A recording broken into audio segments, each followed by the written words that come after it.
अस्सलाम वालेकुम दोस्तों, कई लोग मुझसे सवाल करते हैं कि डॉक्टर साहब हमारा टारगेट क्या है, हमारा कितना शुगर होना चाहिए, फास्टिंग में कितना होना चाहिए, खाने के 2 घंटे के बाद कितना होना चाहिए, खेल के बाद कितना होना चाहिए, खेल में जाने से पहले, एक्सरसाइज शुरू करने से पहले कितना होना चाहिए। तो आज हम बात करेंगे टारगेट्स पे कि जो डायबिटिक पेशेंट हैं वो शुगर कंट्रोल कर उनके टारगेट्स क्या क्या हैं। देखिए दोस्तों, जो टारगेट्स हैं हम 2 तरह के पेशेंट में उनको डिवाइड करते हैं। कुछ ऐसे मरीज़ हैं जिनको हम कहते हैं ओल्ड पेशेंट्स, एल्डरली मरीज़ जो होते हैं। हमारे एल्डरली मरीज़ का शुमार ऐसे लोगों में होता है, ऐसे लोग होते हैं एल्डरली जिनकी एज जो है वो 65 ईयर्स या उससे ज़्यादा है। 65 ईयर्स से जो कम है वो निस्बतन जो है वो हम उनको यंगर पेशेंट कहते हैं। तो जो निस्बतन यंगर मरीज़ हैं, 65 की उम्र से उनकी उम्र कम है, तो उनमें टारगेट्स कुछ और होते हैं। 65 और 65 से जो अबव लोग हैं उनमें टारगेट्स कुछ और होते हैं। ज़्यादा उम्र के लोग जो हैं, जो 65 या 65 साल से ज़्यादा उम्र के जो लोग हैं, उनमें टारगेट्स को हम ज़रा थोड़ा सा फ्लेक्सिबल रखते हैं। क्यों फ्लेक्सिबल रखते हैं?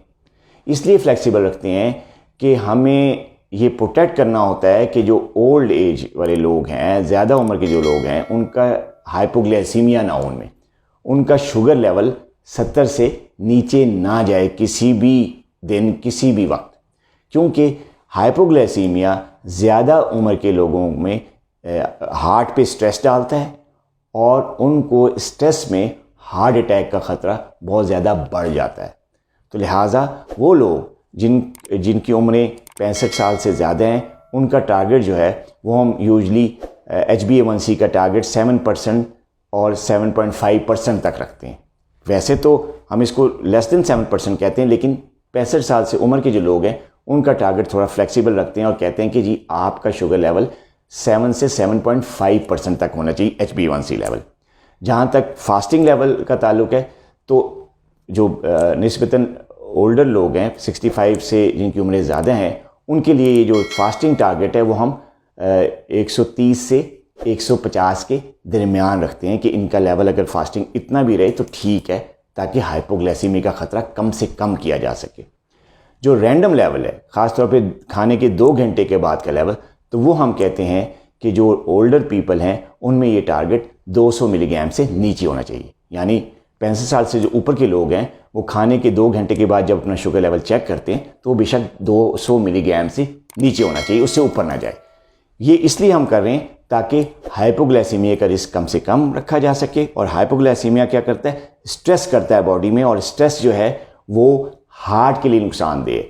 इस स्ट्रेस से, हाइपोग्लाइसीमिया से हार्ट अटैक का ख़तरा बहुत बढ़ जाता है। स्ट्रोक, कार्डियोवैस्कुलर जो इवेंट है यानी फालिज है, उसका ख़तरा बहुत बढ़ जाता है।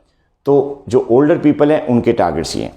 अब बात करते हैं जो हमारी यंगर लोग हैं, 65 ईयर से जो कम जो जिनकी उम्रें, उनमें टारगेट्स थोड़ा स्ट्रिक्ट होता है, क्योंकि उनमें हमें हाइपोग्लाइसीमिया भी प्रोटेक्ट करना होता है, लेकिन हाइपरग्लाइसीमिया भी प्रोटेक्ट करना होता है, ताकि ऐसे लोगों में जो कॉम्प्लिकेशंस हैं उनसे बचा जा सके।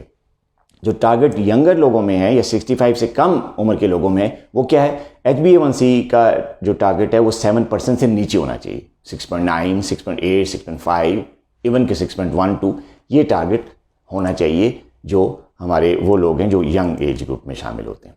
ये टारगेट आप रखें अपना जब आप डायबिटिक हैं और आपकी उम्र 65 ईयर से कम है।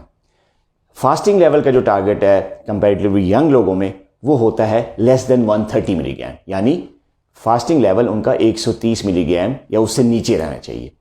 और रैंडम लेवल, ख़ासतौर पे खाने के 2 घंटे के बाद, किसी भी खाने के 2 घंटे के बाद का लेवल ऐसे लोगों में जिनकी उम्रें 65 साल से कम है, वो उनमें ये टारगेट है वो 180 मिलीग्राम से नीचे होना चाहिए। 170, 165, 160, इवन 140 तक ये लेवल जो है उनके लिए नॉर्मल है। तो ये वो टारगेट्स हैं जो कि ओल्डर एज में थोड़े से फ्लेक्सिबल हैं और यंगर एज में जो हैं वो थोड़े से स्ट्रिक्ट हैं। अपना बहुत ख्याल रखिएगा। अल्लाह हाफिज़।